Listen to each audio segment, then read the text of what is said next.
you find out life's this game of inches. So is football. Because in either game, life or football, the margin for error is so small. I mean, one half a step too late or too early, and you don't quite make it. 1/2 second too slow, too fast, you don't quite catch it. The inches we need are everywhere around us. Welcome into the Gibson Fantasy Football Podcast. We are back. By we, I mean I. Running solo again today, but that's all right. As you can see, I've got the flag back up and running. Excited about that. Cheering on my Broncos, sporting my Russ jersey. We'll see how that works out for us this year. Hopefully, Coach Sean Payton can make it all good.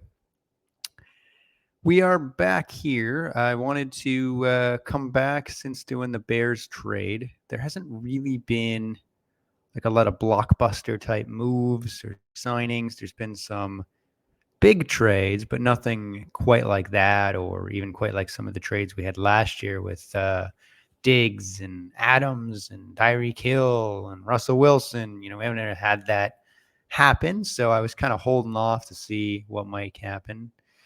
So we'll do a run through today of kind of where we've gotten to in free agency and just run through each position with a few fallers and risers based on the transactions so far. We are at GibsonFantasyFootball.com, Gibson_FF on Twitter, and Gibson Fantasy Football, all one word, on Instagram, YouTube, Podbean, and Spotify. All right, so as I said, free agency review. We'll go position by position, talk about the biggest signings and do they matter? What do they mean for fantasy and for the player and that team? So as always, we'll start off with the quarterback position. The first domino on the list here is Derek Carr signing a 4-year, $150 million deal with the Saints, $100 million guaranteed. It's effectively a 3-year deal. Could end up there for the 4th year. But it's big for him. I think it's a good spot for him. I don't think there was too many spots he could have landed that, he walks into a decent offensive talent around him, potentially a quality offensive line if they can stay healthy, and certainly a well-run organization from the top down. So decent news for him. Fantasy value probably didn't change too much from last year. Kind of a mid to low end QB2.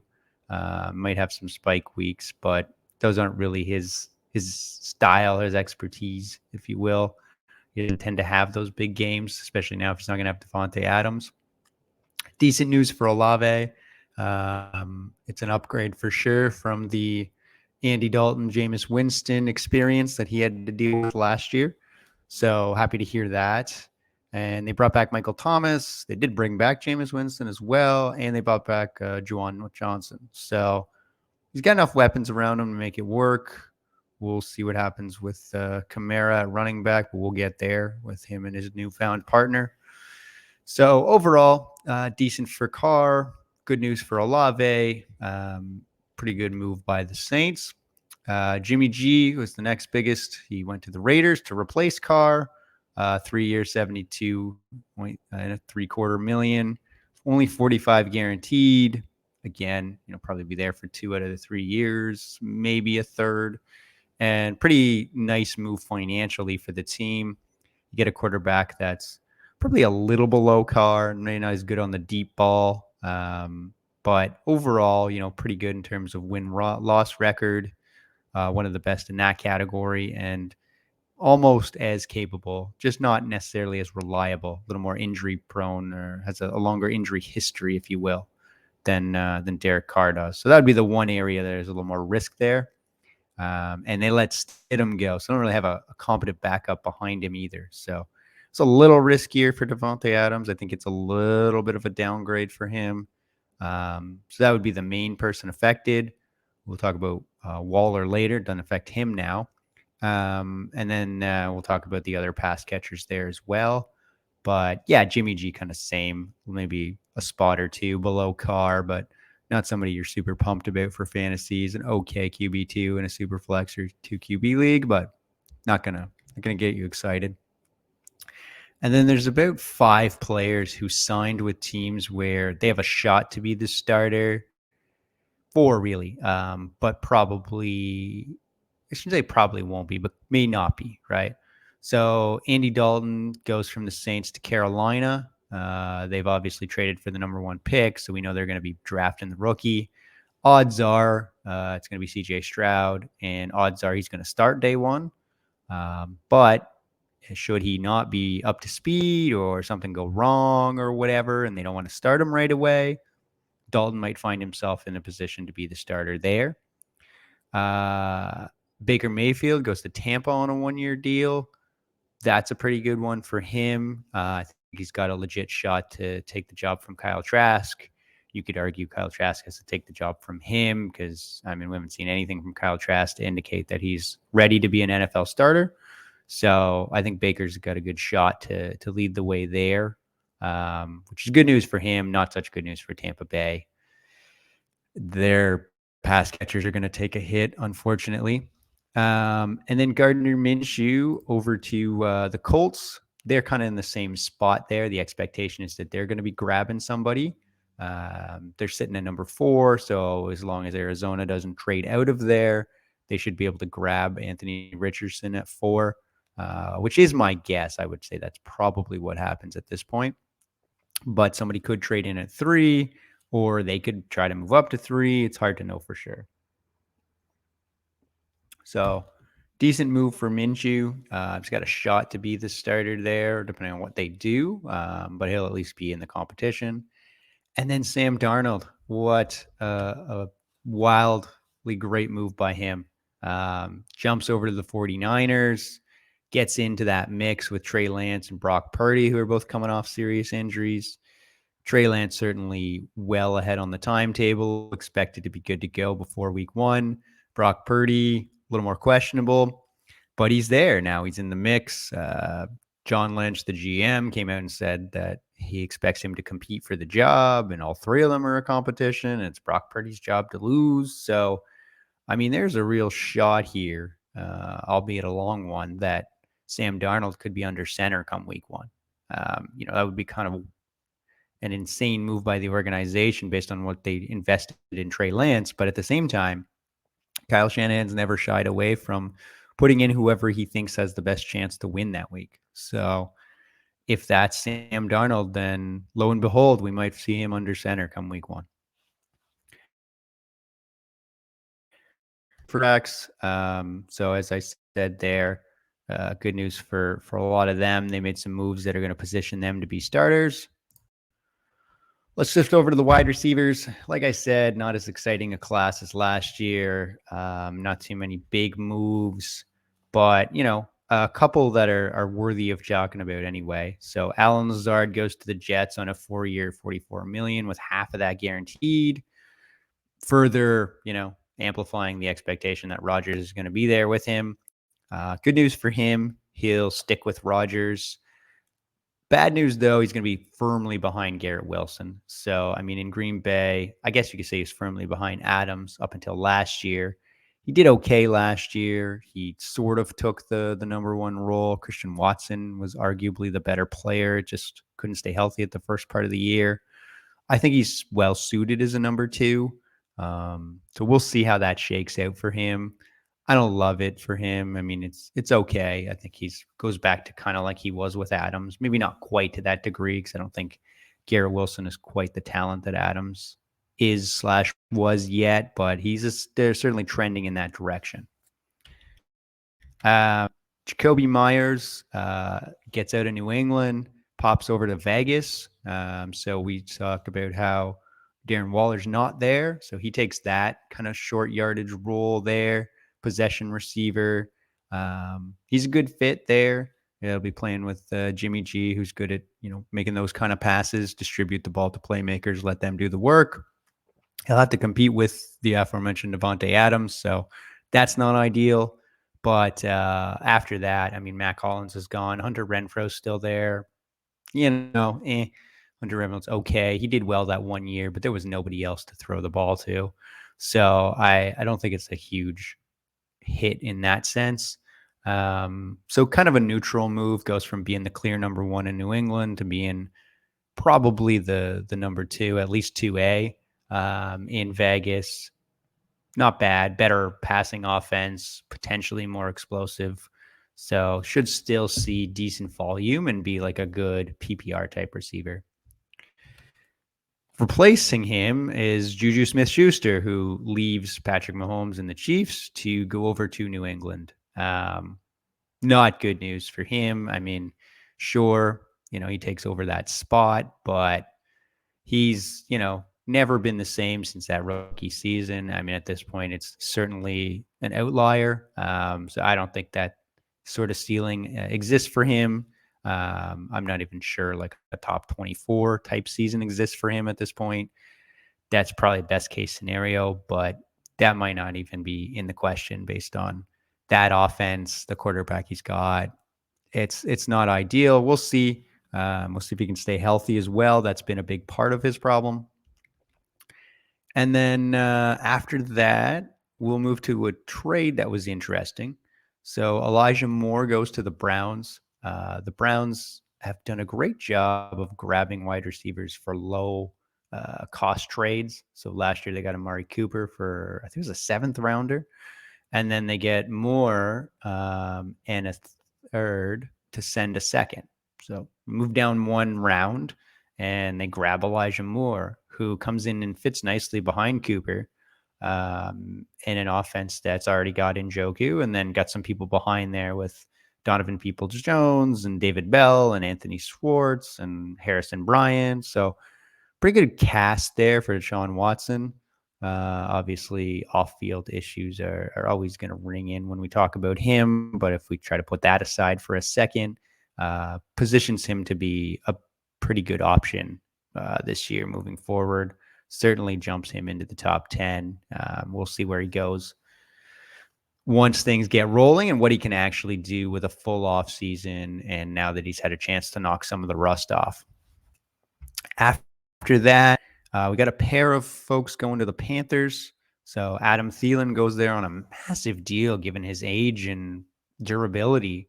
3 years, $25 million. Shark, on the other hand, DJ Chark goes there on a 1 year, $5 million. So the numbers would tell you Thielen's the guy. I think Chark's the more explosive player. Thielen is a very good red zone player. So I could see him grabbing, 8 to 10 touchdowns throughout the course of the year, depending on how that offense performs. I'd probably rather take my shot on Chark in most cases, at least if we're talking best ball right now. We'll see, especially with the injuries, Thielen and his age too. You just have to wonder how much does he actually have left.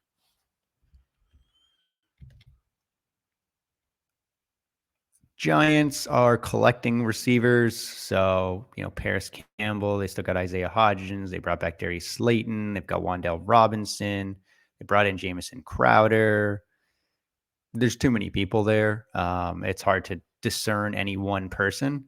I think the one person, which we'll get to here next when we get to tight ends, is Darren Waller, which we'll talk about here in a minute. Outside of that, the only other one worth mentioning is Mecole Hardman. So he gets signed by the Jets, and that's an interesting move because they traded away Elijah Moore. So, Lazard kicks in over there. He's probably not really able to compete with Lazard, but definitely has more speed and deep ball potential. We've seen him make some big plays in that Chiefs offense. So it'll be interesting to see how that shakes out. Not a ton of confidence there, but probably going to have some spike weeks and some blow up games throughout the course of the year, much like he has before. All right. Over to the running backs. Carolina was not done at the receiver position. They brought in Miles Sanders over from the Eagles on a 4-year, $25 million deal. So good deal for him. Gets to be the guy. Gets out of the committee too. I mean, they still got Chuba Hubbard there. They let Foreman go. But definitely now the lead back. Probably going to get more touches around the goal line. Doesn't have to compete with Jalen Hurts. Doesn't have to compete with Kenneth Gainwell or Boston Scott. So in a better position that way. Certainly the offense is a massive downgrade. Although the offensive line is actually fairly comparable. Surprisingly, Carolina's got one of the better ones, which maybe is not as surprising to folks who were watching last year when they were tearing it up on the ground, especially towards the end of the season. So puts him in a good spot to be a strong RB2, probably top 20 type player, maybe even creep into that top 15 because of volume. Along with that, David Montgomery. So he jumps over to Detroit to replace Jamal Williams, who we'll touch on in a second next. And he goes in there to join DeAndre Swift. Bad news for Swift. We'll touch on him when we get to the Fallers. Spoiler alert. But yeah, it's great news for Montgomery. He goes to an offense that is much more run oriented, much more capable, not so much run oriented, but more like running opportunities in terms of goal line attempts, much more potent, much more opportunity for scoring. And he doesn't have to compete with Khalil Herbert. I mean, he does compete with DeAndre Swift, who's better, but the team was kind of shying away from Montgomery and seemingly moving away from him and giving up on him in that sense. So good news for him. Another weapon for Goff. So actually an upgrade on Jamal Williams, who they lost in free agency, who went to the Saints. So just like Swift's value takes a massive hit, so does Alvin Kamara's. Jamal Williams, we know, has a nose for the end zone, led the NFL with 17 touchdowns last year. So going to massively impact his value there. Plus, Kamara's dealing with the likelihood of a suspension somewhere between 4 and 8 games. So going to be problematic for him. Going to put Kamara down there. Excuse me. Montgomery could see a pretty significant role if Kamara is suspended, and could be like a top 20 back during those weeks, and then always has a chance to get into the end zone as we saw last year. The other one I want to bring up here, there's a few sort of smaller ones, but another one is Samaje Perine to Denver. That's important because he was talked about as potentially being the starter because Javonte Williams is looking like he's not going to be ready for week 1, which makes sense. Like based on the timeline of the injury and the severity of it, it's similar to J.K. Dobbins. So the expectation at this point is it's going to be, well into the season before he's playing, and maybe even full health is going to be questionable until the second half of the season. So put Samaje Perine in a great spot. His value is on the rise, but if folks haven't caught on, then definitely take that opportunity steal. Madison goes back to the Vikings on a 2-year deal, taking kind of like bad money at 2 years, $7 million. But it really does seem like the team's going to try to move on from Dalvin Cook. There was rumors they were going to cut him already, and then he had to have shoulder surgery, so they can't cut him because then he becomes injured. So they got to wait till he's back to full health and then either try to trade him or cut him. But I think Madison has some sneaky value here because there's a real chance that Dalvin Cook is not on this roster. The Dolphins bring on everybody back: Mostert, Jeff Wilson Jr., Salvin Ahmed, Myles Gaskin. Wilson got the best contract. He looked the best last year. He's the 1A. Mostert's the 1B. Not a ton of excitement for either of them. Tua doesn't really throw to the backs that much. He throws down the field because he's got two of the best downfield threats in the entire NFL with Waddle and Tyreek Hill. Singletary, 1-year deal to Houston. Meh, not too much there. Foreman to Chicago on a 1-year deal. It'd be a little interesting because he'll compete with Khalil Herbert. Boston Scott goes back to Philly. Damian Harris goes to Buffalo on a 1-year to replace Singletary. Semi-interesting. Penny to Philadelphia on a 1-year deal. That's the last one that's really worth talking about. The money is terrible. Like he could literally be cut for less than $1 million.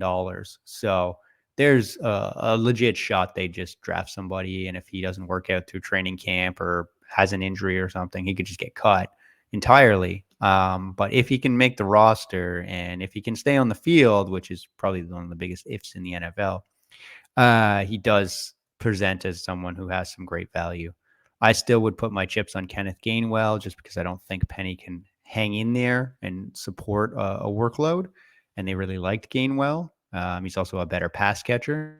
So that's where my bet would go. And I think he's now a value because people have been scared off because of Penny.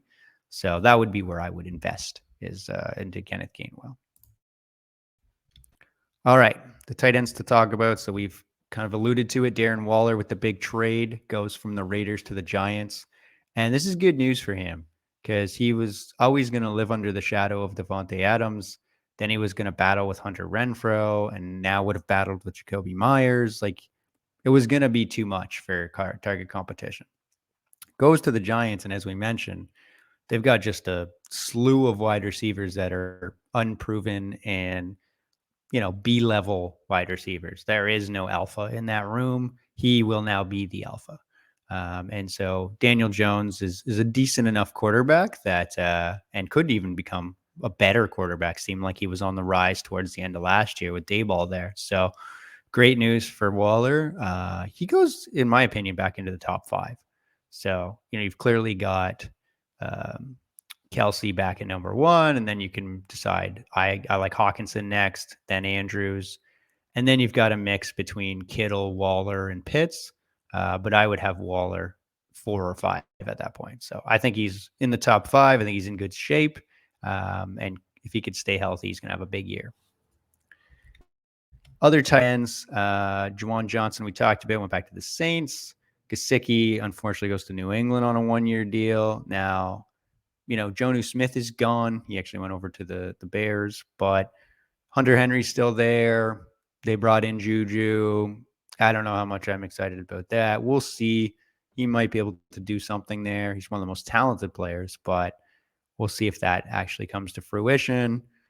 Dalton Schultz, also, jumping over to Carolina there. So we'll see how that works out. Over to Houston. So we'll see how that goes. They've grabbed a few different kind of collective of players there, but nobody too exciting. And we don't know what that quarterback situation is going to be like. It's probably going to be Bryce Young. And then Irv Smith Jr. just recently signed with the Bengals. And that's an exciting one.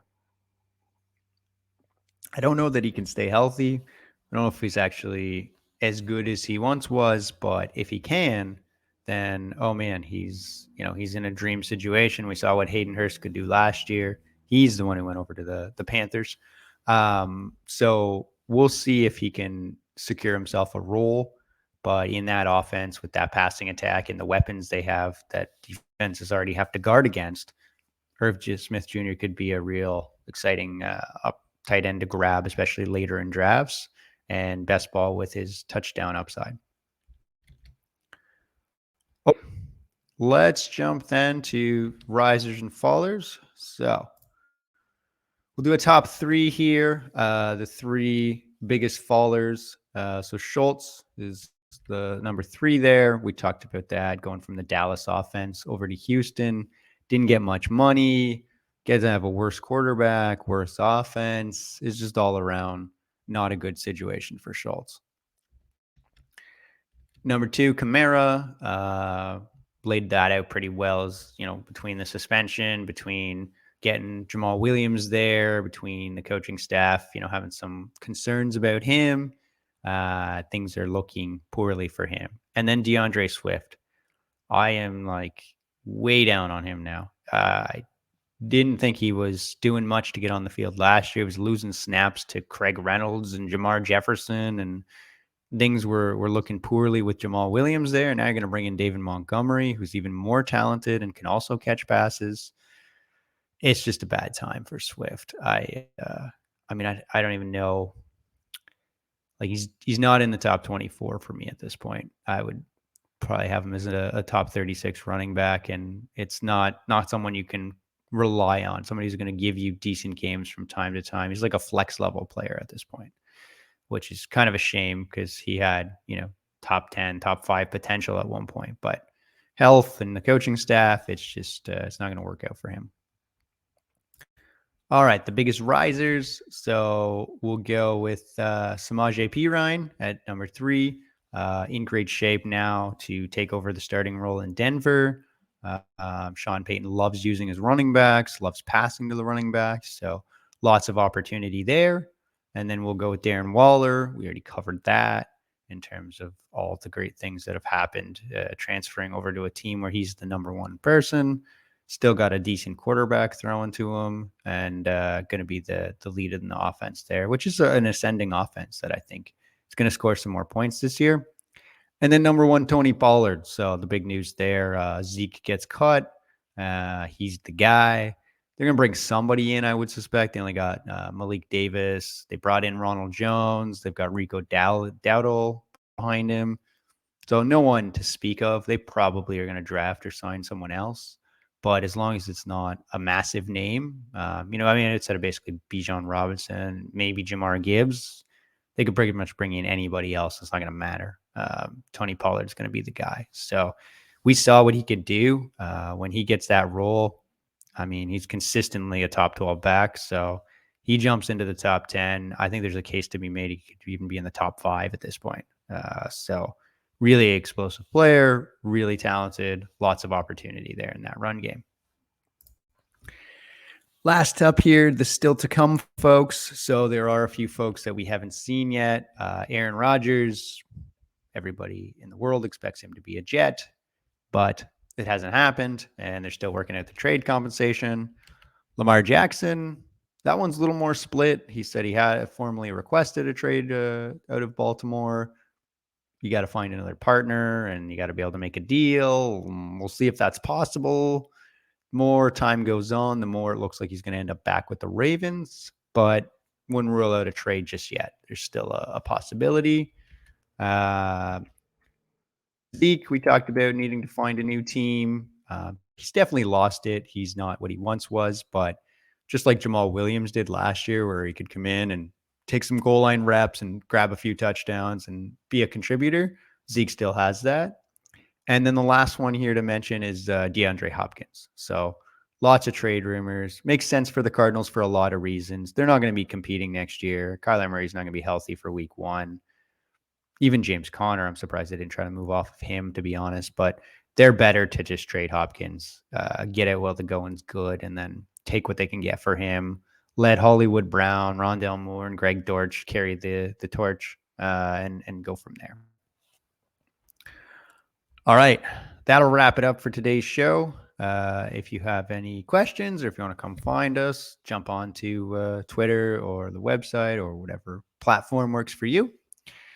Otherwise, we will be back when one of those big dominoes with Lamar or Rodgers or maybe Hopkins comes through to talk about the fantasy impact of that. But until then, clear eyes, full heart,